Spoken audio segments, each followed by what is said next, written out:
مومن کے اندر ایک پورا آفاق گم ہے کہ جب تک اللہ اللہ کہنے والا اس زمین پر رہے گا، اللہ تبارک و تعالی اس سارے نظام کو چلاتے رہیں گے۔ جب اللہ اللہ کہنے والا اس زمین کے اندر سے چلا جائے گا، یعنی ایک ایمان والا اس زمین کے اوپر نہیں رہے گا، تو اللہ کو اس نظام کی ضرورت نہیں، اللہ تعالی اس سارے نظام کو ختم کر دیں گے، اللہ تبارک و تعالی اس سارے نظام کو درہم برہم کر دیں گے، اللہ تعالی اس سارے نظام کو ختم۔ تو اس واسطے سب سے پہلی چیز اور سب سے ضروری چیز وہ اس بات کو جاننا ہے کہ ہم بنے ہوئے سے بنانے والے کو کیسے پہچانیں۔ انبیاء علیہ السلام اس کام کے واسطے آیا کرتے تھے۔ وَمَا خَلَقْتُ الْجِنَّ وَالْإِنسَ إِلَّا لِيَعْبُدُونَ، اللہ تبارک و تعالی قرآن کے اندر فرما رہے ہیں کہ ہم نے انسان اور جنات کو إِلَّا لِيَعْبُدُونَ إِلَّا لِيَعْرِفُونَ، علماء نے تشریح کی ہے کہ ہم نے انسان اور جنات کو اپنے تعارف کے واسطے، اپنی عبادت کے واسطے پیدا کیا، تاکہ یہ چل پھر کر جگہ جگہ اللہ تبارک و تعالی کا تعارف کرائیں۔ اس واسطے حدیث شریف ہے، حدیث شریف کے اندر آتا ہے کہ اتنا اللہ تبارک و تعالی کا ذکر کرو، اتنا اللہ تبارک و تعالی کا کیا کرو؟ ذکر کرو کہ لوگ تمہیں مجنوں کہنے لگے۔ لوگ کیا کہنے لگے؟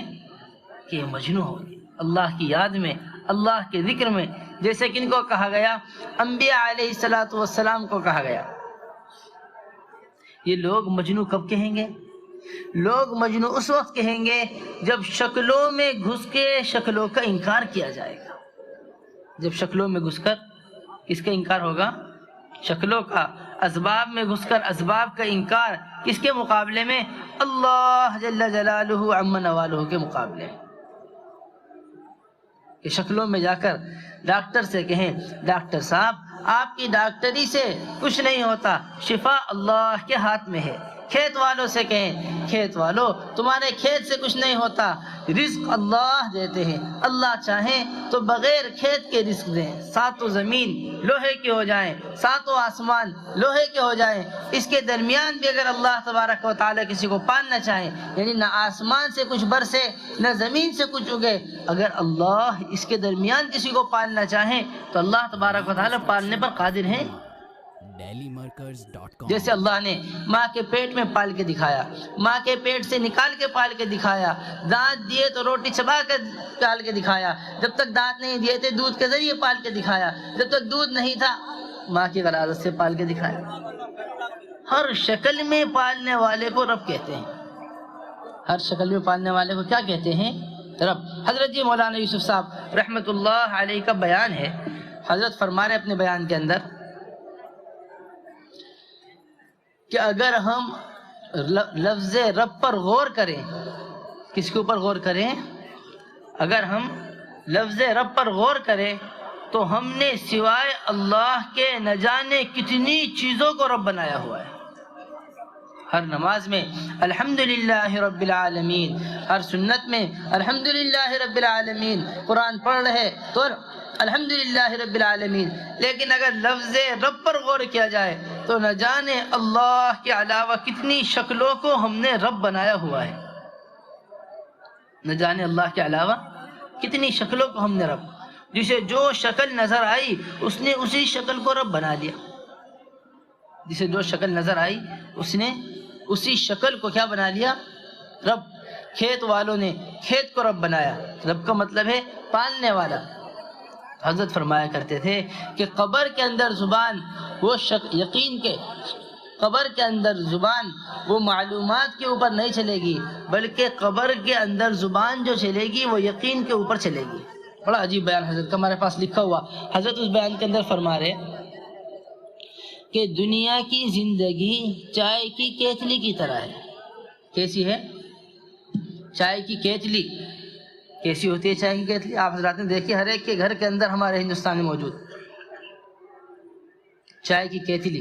حضرت فرما رہے دنیا کی زندگی ایسی ہے جیسی چائے کی کیتلی، چائے کی کیتلی کے اندر پانی بھرو گے تو پانی نکلے گا، چائے کی کیتلی کے اندر دودھ بھرو گے تو دودھ نکلے گا۔ ایسا نہیں ہو سکتا کوئی پانی بھرے دودھ نکل جائے، کوئی دودھ بھرے پانی نکل جائے، ایسا نہیں ہوتا۔ بلکہ جو بھرا جائے گا وہی نکلے گا۔ یہی حال دل کا ہے کہ اس دل کے اندر محنت کر کے، اس دل کے اندر بول کر، اس دل کے اندر یقین جس چیز کا بنے گا وہی یقین قبر کے اندر زبان کو چلوائے گا۔ وہی یقین کس کے اندر چلوائے گا زبان کو؟ قبر کے اندر۔ کہ قبر کے اندر جا کر اس سے پوچھا جائے گا من ربو کا، تو جس نے پوری زندگی کھیت کو رب بنایا، جس نے پوری زندگی دکان کو رب بنایا، جس نے پوری زندگی تجارت کو رب بنایا، یعنی تجارت سے پلنے کا جس نے یقین دل کے اندر بٹھایا، اسے پالنے والی تجارت نظر نہیں آئے گی تو وہ کہے گا ہاں ہاں لا ادری، میں نہیں جانتا کہ کون رب ہے۔ جب کھیت والے کھیت کو کہیں گے، دکان والے دکان، جو جس شکل کا یقین جس دل کے اندر بیٹھا ہوا ہوگا، جب اسے وہ شکل نظر نہیں آئے گی تو یہ کہے گا ہاں ہاں لا ادری، میں نہیں جانتا کون پالنے والا۔ اسی واسطے حضرت جبرائیل علیہ السلام تشریف لائے حضور اکرم صلی اللہ علیہ وسلم کے پاس، آ کر فرمانے لگے یا رسول اللہ، یہ جو آپ کے ساتھی ہیں نا عمر رضی اللہ تعالیٰ، جب یہ قبر کے اندر جائیں گے، منکر نکیر آ کر ان سے پوچھیں گے من ربو کا، ذرا بتاؤ تو صحیح تمہارا رب کون ہے؟ یہ جواب میں کہیں گے میں خوب اچھی طرح اپنے رب کو جانتا ہوں، تم بتاؤ تمہارا رب کون ہے؟ اے عمر تمہارا دین کیا ہے؟ میں اچھی طرح اپنے دین کو خوب جانتا ہوں، تم بتاؤ تمہارا دین کیا ہے؟ اے عمر تمہاری جانب کسے رسول بنا کر بھیجا گیا؟ کون آئے نبی؟ میں اپنے نبی کو تمہارے سے خوب اچھی طرح جانتا ہوں، تم اتنے اوپر سے آ رہے ہو، تم بتاؤ تمہارا نبی کون ہے؟ فرشتے جا کر کہیں گے اللہ سے جل جلالہ عم نوالہ سے، اللہ تبارک و تعالی سے، اے اللہ آپ نے عمر کو ہمارے پاس سوال کے واسطے بھیجا تھا یا ہمیں عمر کے پاس سوال کے واسطے بھیجا تھا؟ یہ تھا ایمان جو صحابہ رضی اللہ مجمعین نے حالات میں، مشقتوں میں، پریشانیوں میں یہ ایمان تیار کیا مکہ مکرمہ کی زندگی میں، اور یہی ایمان مطلوب ہے اصل۔ یہ ایمان کیا ہے؟ اصل مطلوب۔ لیکن فرق کیا ہے؟ فرق کیا ہے؟ صحابہ رضی اللہ مجمعین قوی ایمان کے ہونے کی علامت کہ صحابہ رضی اللہ مجمعین اتنا قوی ایمان ہونے کے باوجود اپنے ایمان کے بارے میں ہر وقت فکر مند رہا کرتے تھے، اور ہمارے ضعف ایمان کی علامت ہے کہ ایمان کے ضعیف ہونے میں ہم ہر وقت ایمان سے بے فکر رہتے ہیں۔ غور کریں ذرا اس بات پر۔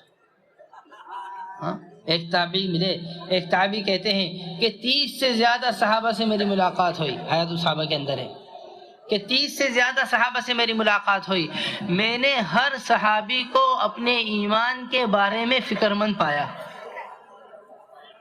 میں نے ہر صحابی کو اپنے ایمان کے بارے میں کیا پایا؟ فکر مند، کہ اپنے ایمان کے بارے میں فکر مند رہتے، پتہ نہیں کس حال میں میرا جانا ہوگا، پتہ نہیں اللہ تبارک و تعالی میرے سے کس حال میں ملیں گے۔ یہ عمر رضی اللہ تعالیٰ جن کے بارے میں آتا ہے لو کان بعدی نبی لکان عمر، اگر میرے بعد کوئی نبی ہوتے تو عمر ہوتے۔ جس گلی سے گزر جاتے شیطان اس گلی سے گزرنے کی ہمت نہیں کرتا تھا۔ ایسا مضبوط ایمان، ایسا مضبوط ایمان کہ قبر میں فرشتوں سے سوال کر رہے۔ مناقبات عمر، جو عمر رضی اللہ تعالیٰ نے چاہا، کتنے مواقع ایسے ہیں اللہ جل جلالہ عم نوالہ نے آسمان سے وہی نازل کیا۔ پردے کا حکم عمر رضی اللہ تعالیٰ کی چاہت پر نازل، شراب کا حرام ہونا حضرت عمر رضی اللہ تعالیٰ کی چاہت پر، یا رسول اللہ شراب کو حرام کروا دیجئے، یا رسول اللہ پردے کا حکم نازل کر۔ یہ ہے عمر رضی اللہ تعالیٰ۔ اس قوی ایمان کے باوجود حضرت حذیفہ رضی اللہ تعالیٰ کے پاس آتے اور کہتے اے حذیفہ تمہارے پاس حضور اکرم صلی اللہ علیہ وسلم نے منافقین کی فہرست دی ہے، میں یہ نہیں کہتا کہ عمر کو وہ منافقین کی فہرست دے دو، بس اتنا بتا دو کہیں منافقین کی فہرست میں عمر کا نام تو نہیں ہے، کہیں منافقین کی فہرست میں کس کا نام تو نہیں ہے؟ عمر کا نام تو نہیں۔ ہم غور کریں اس بات کے اوپر، جب کبار صحابہ کا ایمان کے بارے میں یہ عالم، یہ فکر ہے، جنہیں اللہ کے رسول شہید ہونے کی گواہی دے رہے ہیں، جنہیں اللہ کے رسول کے خلیفہ ابو بکر رضی اللہ تعالیٰ اپنے بعد خلیفہ بنا کر جا رہے ہیں، امت کے بہترین آدمی، امت کا اجماع ہے اس بات کے اوپر کہ ابو بکر رضی اللہ تعالیٰ سب سے افضل حضور اکرم صلی اللہ علیہ وسلم کے بعد، اور اس کے بعد عمر بن الخطاب رضی اللہ عنہ سب سے افضل ہے۔ تو میرے محترم دوستو بزرگوں، اس ایمان کی مستقل مشق ہے، اس ایمان کی صحابہ رضی اللہ مجمعین سے اللہ کے رسول نے فرمایا کہ اپنے ایمان کو تازہ کرتے رہا کرو۔ پوچھے یا رسول اللہ کیف نجدد ایماننا، ہم اپنے ایمان کو کیسے تازہ کیا کریں؟ فرمایا لا الہ الا اللہ کی کثرت سے اپنے ایمان کو تازہ کیا کرو، اسی کثرت سے کہ جتنا بھی اللہ کا غیر دنیا میں پھیلا ہوا ہے یہ کچھ